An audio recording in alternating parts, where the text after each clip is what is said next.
सुन बहन, कल मेरे बच्चे की सैलरी आई, पहली सैलरी उसने मेरे हाथ पे रख दी तुरंत। मैं उससे कहने लगी कि तुम क्यों दे रही है मुझे, मैं क्या करूँगी पैसे का। सुन ही नहीं रही थी, मेरे हाथ में दे के चली गई।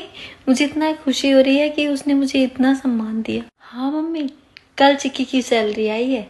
हाँ, पहली सैलरी मेरे हाथ में दे के चली गई मम्मी। मैंने उसको बोला था बेटा तुम अपने पास रख ही नहीं रही थी, वो मुझे दे रही थी। मैंने उसको बोला तेरे डैडी ने भी कभी मुझे मेरे हाथ में सैलरी नहीं दी। जब मेरे बच्चे ने दी ना मम्मी, मुझे बहुत ज़्यादा, मैं खुशी के मारे आंसू आ गए मेरे आंखों में। हाँ चाची जी, कल आई है चिक्की की पहली सैलरी। जैसे ही आई जैसे ही उसने मुझे पकड़ा दी। मैंने उसको बोला उसके डैडी को देने के लिए, पर उसने नहीं दी। कहने लगी मम्मी आप रखो, डैडी के पास तो है, डैडी के पास नहीं होगी डैडी को भी दे दूंगी, पर आप रखो मेरी पहली सैलरी। मुझे चाची जी खुशी के मारे रोना आया बहुत ज़्यादा कि मेरे बच्चे ने मुझे इस लायक समझा।